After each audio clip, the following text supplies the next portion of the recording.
It's not every day that you get to see a Formula 1 driver trying to get from last position to the 10th place using a single set of tires all the way till 57 laps.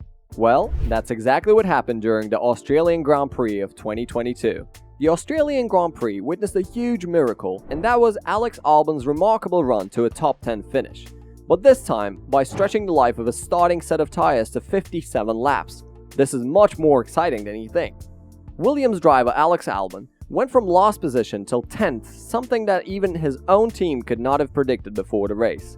The best part is, he did it all with a single set of tires except for the last lap. It looks like several teams are now considering working out if late stop is possible with the hard tires, especially with the new generation of 18-inch Pirellis. But for Williams driver Alex Albon, it was a huge gamble. Albon was stuck at the back of the grid due to exclusion from qualifying for failing to provide fuel samples. So his team pit him on a set of new C2 compound hard tires for the start. The original idea was to run longer than those on medium tires, and then take advantage of any circumstances like safety cars. Sebastian Vettel, Carlos Sainz, and Lance Stroll went for used hards, but Sainz spun off early and triggered a virtual safety car that allowed Stroll to pit and complete a mandatory lap with mediums, and then pit again for the hard. It was a very clever move that opened up the chance to run with no further stops. On the other hand, Sebastian Vettel crashed out. The three drivers who started on the new hards stayed out and progressed up the order as the others on the mediums pitted. "We looked at our race predictions and we looked a bit sad," said Albon. "It was a race where we took risks because we felt like no matter what we did, we were going to finish 19th or 20th. We went into the race, starting our race taking a bit of time to build the tires up into a nice window, and when you start last, you can afford to do that." Alonso, Magnussen and Albon were running 6th, 9th and 10th, hoping that a safety car might give them a stop when Max Verstappen stopped on track and triggered a virtual safety car. Alpine and Haas both got into their pits, but Williams still did not. Albon was able to keep up a good pace with his original set of tires, and the team opted for track position while hoping for another safety car gift later on. "I was surprised we were never boxing under the VSC or the safety cars," said Albon. "I thought, okay, well, they know something I don't.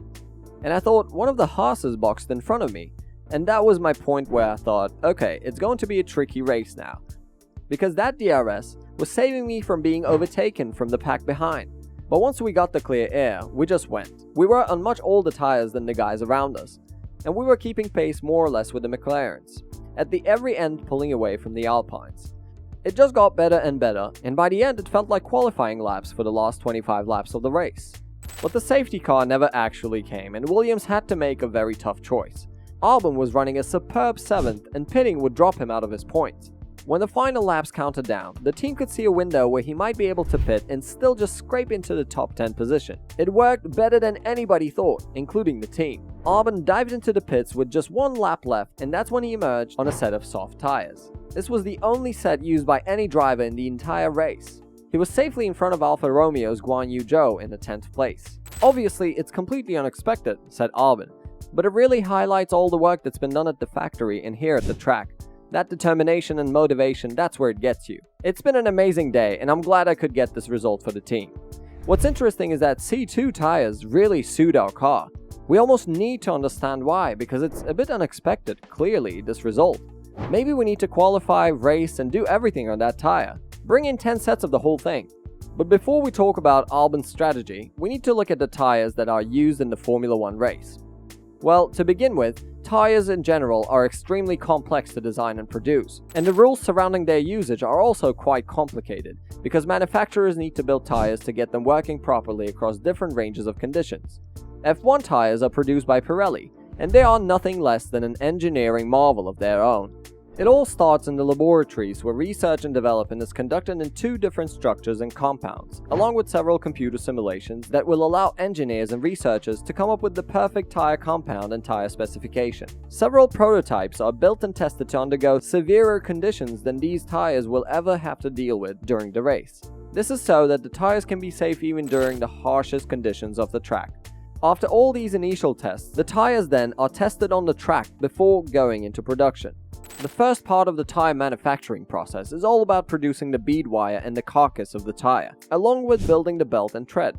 Once all of these components are assembled, the tire will then go through a process known as vulcanization, where the tire is put in an oven and heated to obtain desired characteristics for that particular compound. The tires are usually made of natural rubber, artificial fibers, or synthetic rubber. Each of the tires are specially built, maintaining some of the highest quality controls in the industry. It includes visual checks, weight scans, and X-ray scans. A random sample is also chosen for destructive tests to see how well the tire behaves under stress and torture that these tires will go through on a track. Each tire is also given a unique barcode so that it can be tracked from when it was made and which team receives it to how many laps it does on a track. The entire manufacturing process for each tire takes about 5 hours. F1 tires are usually filled with nitrogen, for a very good reason, because nitrogen is much more stable than regular air, and it is also quite predictable under extreme temperatures that these tires can go through on a track. Today, F1 uses about 7 different compounds, which consist of 5 slick variations. You have an intermediate and a wet weather tire. 3 of the slick tires are labeled as soft, medium, and hard, and each car must run at least 2 of those tires during a dry race. These tires are color-coded. The hard tire is represented by a white stripe, the medium tire is represented by a yellow stripe, and the red tire is the softest of all the tires. The tires do come in different ranges of softness, but teams must know how to balance the use of soft, quick tires with the durability of slower, harder tires. This has always been the fundamentals of any F1 tire strategy, and this will increase or decrease the chances of a driver becoming successful in the race. A wet tire that is grooved can disperse up to 65 liters of water a second when the car is going at full speed. An intermediate tire is sustainable when there is rain, but no standing water or on a damp track, and acts as a crossover between slick and properly grooved rain tires.